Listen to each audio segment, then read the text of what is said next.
Hello everyone, welcome back to my channel pointing commerce. जैसा कि आप सभी जानते हो कि हमारी टारगेट नेट जेआरएफ सीरीज़ चल रही है। उसी सीरीज़ में आज की हमारी वीडियो इकोनॉमिक पॉलिसीज़ से रिलेटेड है। तो आइए जानते हैं कि इकोनॉमिक पॉलिसीज़ क्या होती हैं। फ्रेंड्स, इकोनॉमिक पॉलिसीज़ को बनाने का मेन ऑब्जेक्टिव ये होता है कि आप अपनी इकोनॉमी की तीन मेन जो पैरामीटर्स हैं, तीन मेन जो पिलर्स हैं, जैसे कि एग्रीकल्चर, इंडस्ट्री, ट्रेड और कॉमर्स, इन तीनों को मजबूत करना चाहते हो। आप एक ऐसा प्लान बनाना चाहते हो जिससे कि इन सेक्टर्स को आप बूस्ट कर सको और उनमें प्रोग्रेस ले आ सको। साथ ही साथ हम इसलिए भी इकोनॉमिक पॉलिसीज फ्रेम करते हैं जिससे कि एक प्लान, एक फ्रेमवर्क आप हमारे देश को मिल सके, जिससे कि नेक्स्ट ईयर्स में या सब्सिक्वेंट ईयर्स में हमको क्या करना है इसके बारे में एक फ्रेमवर्क आपके पास डिसाइडेड हो सके। नेक्स्ट है आपका टाइप्स ऑफ इकोनॉमिक पॉलिसीज, यानी इकोनॉमिक पॉलिसीज कितने प्रकार की होती हैं। तो इसमें आती है फिस्कल पॉलिसी, जिसे हम राजस्व नीति कहते हैं, monetary policy, foreign exchange policy, industrial policy, trade policy. तो ये सभी पॉलिसीज़ हैं जो इकोनॉमिक पॉलिसीज़ का पार्ट होती हैं और जो इकोनॉमी के हर सेक्टर को अफेक्ट करती हैं। तो सबसे पहला है हमारा फिस्कल पॉलिसी। तो फिस्कल पॉलिसीज़ हम इसलिए बनाते हैं कि गवर्नमेंट जो है वो चाहती है कि वो अपने जो स्पेंडिंग लेवल्स हैं, यानी जो उसके खर्च हैं, इन सभी लेवल्स को वो इक्वल करना चाहती है, उनको एडजस्ट करना चाहती है, जिससे कि जो सरप्लस अमाउंट है या जो डेफिसिट अमाउंट आने वाला है उसके बारे में सही आंकड़ा मिल पाए। साथ ही साथ जो टैक्स रेट्स हैं उनको भी रेगुलेट करने के लिए और मॉनिटर करने के लिए भी गवर्नमेंट फिस्कल पॉलिसी बनाती है। जैसा कि आप सभी जानते हो कि यूनियन बजट 1 फरवरी को प्रेजेंट किया जाता है और यूनियन बजट जो होता है वो फिस्कल पॉलिसी का पार्ट होता है। तो ये एक फ्रेमवर्क प्रोवाइड करता है कि नेक्स्ट फाइनेंशियल ईयर में उस गवर्नमेंट को क्या चीज़ें करनी है और किस हिसाब से उसको अपनी जो भी स्पेंडिंग लेवल्स हैं, जो इनकम लेवल है, उसको एडजस्ट करना होता है। फिस्कल पॉलिसी की ऑब्जेक्टिव्स क्या क्या होती हैं। तो सबसे पहली ऑब्जेक्टिव होती है कि वो प्राइस स्टेबिलिटी लाना चाहते हैं। गवर्नमेंट चाहती है कि जो डिमांड और सप्लाई है उसमें स्टेबिलिटी आ जाए, वो एग्रीगेट डिमांड और सप्लाई इक्वल रहे, ना कोई डेफिसिट आए किसी तरह की, ना कोई सरप्लस आए। तो वो एक स्टेबिलिटी चाहते हैं कि उनकी प्राइसेस हमेशा स्टेबल हो। दूसरा है फुल एम्प्लॉयमेंट, यानी कि गवर्नमेंट चाहती है कि एम्प्लॉयमेंट प्रोवाइड करें, कोई भी पर्सन अनएम्प्लॉयड ना रहे। इसीलिए गवर्नमेंट कई तरह के प्रोग्राम और स्कीम्स ले आती है, जैसे कि आप जानते हो मनरेगा होती है या रोजगार गारंटी स्कीम जो प्रधानमंत्री की आई है। तो इन सभी स्कीम्स को ले आया जाता है जिससे कि अनएम्प्लॉयमेंट को ख़त्म किया जा सके और फुल एम्प्लॉयमेंट प्रोवाइड किया जा सके। नेक्स्ट है इकोनॉमिक ग्रोथ, अपनी अर्थव्यवस्था को आगे बढ़ाना, जीडीपी को सही करना, पर कैपिटा इनकम को सही करना, ये सारी चीज़ों के लिए भी फिस्कल पॉलिसी फ्रेम की जाती है।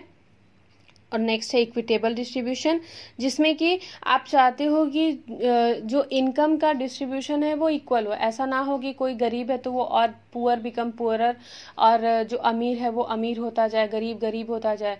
इसके लिए गवर्नमेंट क्या करती है कि वो टैक्स रेट्स जो हैं वो उन टैक्स रेट्स को प्रोग्रेसिव रखती है, यानी जितनी ज़्यादा कमाई होती जाती है उसके हिसाब से टैक्स रेट्स बढ़ती रहती है और जिसकी कम कमाई होती है उसके ऊपर टैक्स इम्पोज नहीं की जाती। इसी वजह से इनकम टैक्स जो होती है वो प्रोग्रेसिव रेट्स रखी जाती है, वो बढ़ती हुई रहती है। नेक्स्ट है एक्सचेंज स्टेबिलिटी, यानी जो आप फॉरेन एक्सचेंज के बारे में जानते हो, इंपोर्ट एक्सपोर्ट के बारे में जानते हो, तो उसमें भी स्टेबिलिटी रहे। ऐसा ना हो कि इंपोर्ट बहुत ज़्यादा हो और एक्सपोर्ट कम हो। ऐसा ना हो कि आपकी जो आवश्यक वस्तुएं हैं इस देश में, जिन चीज़ों की ज़रूरत है उनको हम एक्सपोर्ट कर दें। तो इन दोनों के बीच में एक स्टेबिलिटी बना के रखना भी गवर्नमेंट चाहती है, इसीलिए वो फिस्कल पॉलिसी फ्रेम करती है। फिर कैपिटल फॉर्मेशन है और रीजनल बैलेंस है, यानी क्षेत्र के हिसाब से संतुलन बना रहे। ऐसा ना हो कि जो सेंट्रल इंडिया है उसमें बहुत ज़्यादा डेवलपमेंट हो और नॉर्थ ईस्ट या ऐसे साइड के लोग जो ट्राइबल पीपल हैं, ट्राइबल क्षेत्र में रहते हैं, उन जगहों पे इम्बैलेंसेस रहें, वहाँ पे डेवलपमेंट ना हो पाए। तो इसका भी ध्यान गवर्नमेंट रखती है और कैपिटल फॉर्मेशन की ओर भी ध्यान दिया जाता है। नेक्स्ट है हमारा टूल्स और इंस्ट्रूमेंट्स ऑफ फिस्कल पॉलिसी। तो इसमें कौन कौन से टूल्स यूज़ किए जाते हैं। सबसे पहला है पब्लिक एक्सपेंडिचर, दूसरा है टैक्सेस, तीसरा है पब्लिक डेब्ट्स। तो पब्लिक एक्सपेंडिचर में उन डेवलपमेंट प्रोजेक्ट और इंफ्रास्ट्रक्चर के ऊपर होने वाले एक्सपेंडिचर के बारे में बात की जाती है। दूसरा टैक्सेस है, टैक्सेस में देखा जाता है कि कितने लेवल तक रिलैक्सेशन हम प्रोवाइड कर सकते हैं और कौन कौन से इनकम ग्रुप को हम टैक्स की परव्यू में ले आ सकते हैं। और लास्ट है पब्लिक डेब्ट्स, हम किस तरह की सिक्योरिटीज़ को रिलीज़ करके पब्लिक से पैसा जनरेट कर सकते हैं। तो इन तीनों चीज़ों के बारे में फिस्कल पॉलिसीज़ को फ्रेम किया जाता है और इन्हीं तीनों चीज़ों के जरिए गवर्नमेंट अपनी स्पेंडिंग लेवल्स को एडजस्ट करती है। नेक्स्ट है हमारा टाइप्स ऑफ फिस्कल पॉलिसी। देखिए 3 तरह की फिस्कल पॉलिसीज होती हैं। सबसे पहली होती है एक्सपेंशनरी फिस्कल पॉलिसी, दूसरी होती है कॉन्ट्रैक्शनरी फिस्कल पॉलिसी और तीसरी होती है न्यूट्रल फिस्कल पॉलिसी। जो एक्सपेंशनरी फिस्कल पॉलिसी होती है, इसमें क्या होता है कि गवर्नमेंट का जो स्पेंडिंग जो एक्सपेंडिचर होता है ये ज़्यादा हो जाता है टैक्सेशन रेवेन्यू से, यानी गवर्नमेंट जो पब्लिक से टैक्स कलेक्ट कर रही है उसके बदले में गवर्नमेंट ने जितना खर्चा किया है वो ज़्यादा हो जाता है। जी इज़ ग्रेटर देन टी, यहाँ पे आपको सिंबल एक दिख रहा होगा, तो इसका यही मतलब ये यही इंडिकेट कर रहा है कि गवर्नमेंट के खर्चे ज़्यादा हैं और टैक्सेबल रेवेन्यूज जो हैं वो कम हो जाते हैं। नेक्स्ट है कॉन्ट्रैक्शनरी फिस्कल पॉलिसी। तो कॉन्ट्रैक्शनरी फिस्कल पॉलिसी में क्या होता है कि गवर्नमेंट की स्पेंडिंग्स जो होती हैं वो कम होती हैं as compared to taxable revenues, यानी रेवेन्यू ज़्यादा आता है हमारे पास और खर्चे कम हो जाते हैं। लास्ट है न्यूट्रल फिस्कल पॉलिसी। तो न्यूट्रल फिस्कल पॉलिसी कब होता है कि जब गवर्नमेंट की स्पेंडिंग और टैक्सेबल रेवेन्यूज ये दोनों इक्वल हो जाते हैं, तब वहाँ पे न्यूट्रल फिस्कल पॉलिसी इंडिकेट करता है। और इस तरह की पॉलिसी जनरली गवर्नमेंट्स नहीं बनाती हैं और ये इतना प्रैक्टिकेबल नहीं होता है। सबसे पहला वाला जो एक्सपेंशनरी फिस्कल पॉलिसी है, इसकी कंडीशन में गवर्नमेंट डेफिसिट में चली जाती है। दूसरा जो कॉन्ट्रैक्शनरी फिस्कल पॉलिसी है, यहाँ पे कंडीशन सरप्लस की बनती है। तो आप तो रिसेंट ईयर्स में देख ही रहे हो कि हमेशा यहाँ पे डेफिसिट यूनियन बजट ही प्रेजेंट किया जाता है, जिसमें घाटे का बजट प्रेजेंट करते हैं और स्पेंडिंग्स ज़्यादा होती हैं as compared to taxable revenues. ये थी हमारी ओवरव्यू फिस्कल पॉलिसीज के बारे में।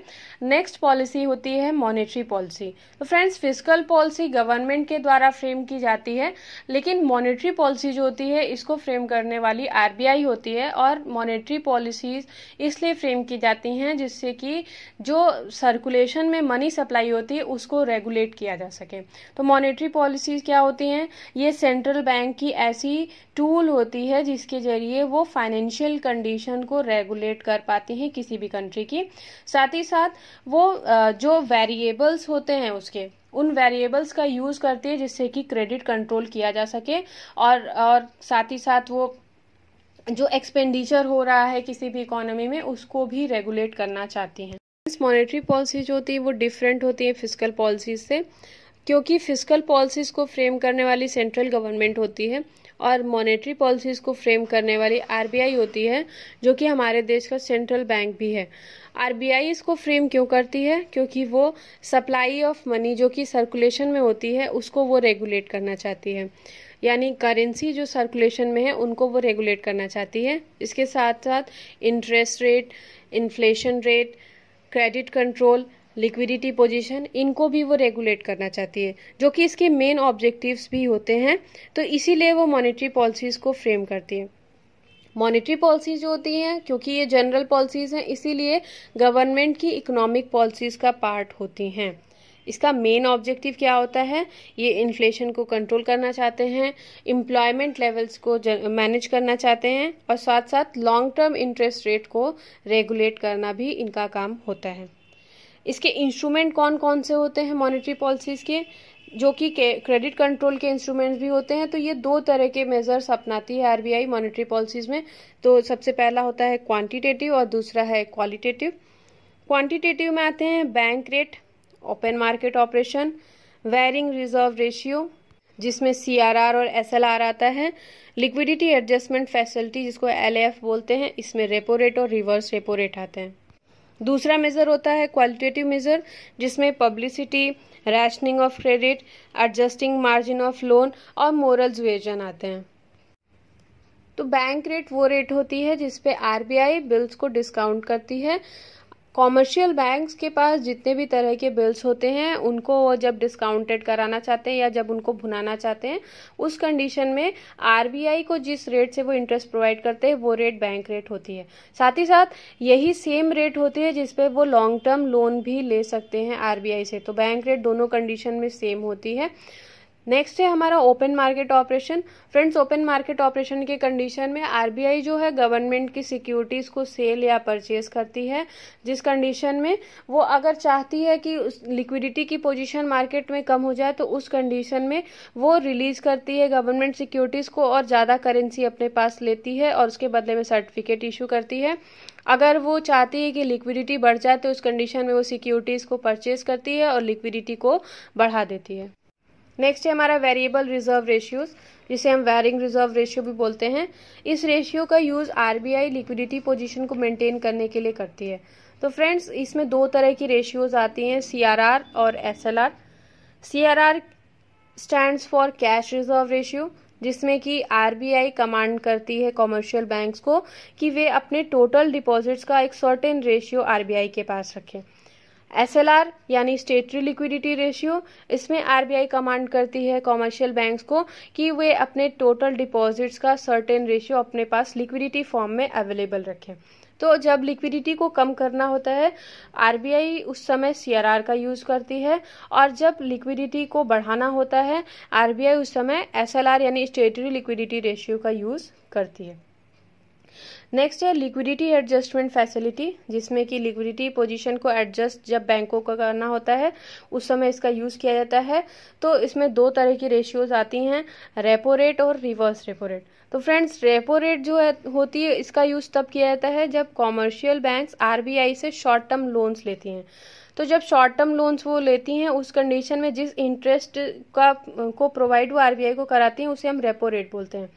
जस्ट इसी का रिवर्स होता है रिवर्स रेपो रेट, जिसमें कि आरबीआई जो होती है वो कॉमर्शियल बैंक से लोन लेती है, तो जिस रेट से वे इंटरेस्ट प्रोवाइड कराते हैं कॉमर्शियल बैंक्स को उसे हम रिवर्स रेपो रेट बोलते हैं। दूसरे शब्दों में अगर हम समझना चाहें तो जब कॉमर्शियल बैंक्स के पास लिक्विडिटी ज़्यादा हो जाती है उस कंडीशन में वो उस लिक्विडिटी को आरबीआई के पास जमा कराते हैं और उसके बदले में उन्हें इंटरेस्ट मिलता है, तो इसे हम रिवर्स रेपो रेट कहते हैं। तो नेक्स्ट है, ये तो सारे थे क्वांटिटेटिव मेजर्स। दूसरे हमारे क्वालिटेटिव मेजर्स जिनका यूज आरबीआई करती है। क्वालिटेटिव मेजर्स में सबसे पहला आता है पब्लिसिटी, जिसमें कि आरबीआई पब्लिसाइज करती है कि लिक्विडिटी पोजीशन को कम किया जाए। रैशनिंग ऑफ क्रेडिट, इसके अंतर्गत आरबीआई कमर्शियल बैंक्स को ये कमांड देती है कि वे टोटल क्रेडिट जो वो प्रोवाइड करने वाले हैं उसे सेक्टर्स में बांट लें। वो डिसाइड कर लें कि उन्हें कौन से सेक्टर को कितना लोन प्रोवाइड करना है, जिससे कि बैलेंस डेवलपमेंट का मोटिव आरबीआई का पूरा हो सके। वो कमांड देती है कि वे डिसाइड कर लें कि वो एग्रीकल्चर को कितना % लोन प्रोवाइड करना चाहते हैं, न्यू स्टार्टअप्स को कितना % लोन प्रोवाइड करना चाहते हैं, फार्मर्स को वो कितना % लोन प्रोवाइड करना चाहते हैं, एंटरप्रेन्योर्स को वो कितना % लोन प्रोवाइड करना चाहते हैं, हाउसिंग प्रोजेक्ट्स के लिए वो कितना % लोन देना चाहते हैं। यानी कि वो चाहती है कि उसकी एक प्रॉपर रैशनिंग हो जाए कि कितना % किस सेक्टर के लिए लोन प्रोवाइड किया जाएगा। नेक्स्ट है हमारा adjusting of margin of loan. इसमें आरबीआई चाहती है कि मार्जिन एक डिसाइड कर दिया जाए लोन का, यानी जहां पे फाइनेंस की फैसिलिटी होती है उस बैंक्स को आरबीआई ये कमांड देती है कि फुल फाइनेंस की जगह आप एक मार्जिन डिसाइड कर लो। यानी कि अगर कोई प्रोडक्ट है उस प्रोडक्ट की प्राइस 1 लाख रुपए है तो उसमें आप मार्जिन डिसाइड कर लो कि 70% बैंक आपको प्रोवाइड करेगा और 30% उस जो पर्सन जो लोन लेना चाहता है उसको देना होगा। यानी मार्जिन की जो रिक्वायरमेंट है वो आरबीआई के द्वारा कमांड दी जाती है, उसके लिए कितना % मार्जिन होना चाहिए ये आरबीआई डिसाइड करती है। नेक्स्ट है हमारा मोरल सुएजन, जिसमें आरबीआई कमर्शियल बैंक्स को ओपन लेटर्स भेजती है और साथ ही साथ काउंसलिंग सेशन ऑर्गेनाइज कराती है, जिसमें कि वो ये इंडिकेशन देती है कमर्शियल बैंक्स को कि वे उसकी मॉनेटरी पॉलिसीज और क्रेडिट कंट्रोल की स्कीम्स को सपोर्ट करें और पूरी मोरालिटी के साथ वो काम करें। तो फ्रेंड्स, ये थी हमारी आज की वीडियो इकोनॉमिक पॉलिसी से रिलेटेड, जिसमें हमने 2 पॉलिसीज़ को कवर किया, फिस्कल पॉलिसी और मॉनेटरी पॉलिसीज़। बाकी की जो पॉलिसीज़ बची हैं उसे हम सेकेंड पार्ट में कवर करेंगे। तब तक के लिए खुश रहें, टेक केयर, और इस वीडियो को शेयर करना और लाइक करना ना भूलें। चैनल को सब्सक्राइब ज़रूर करें। Thank you for watching.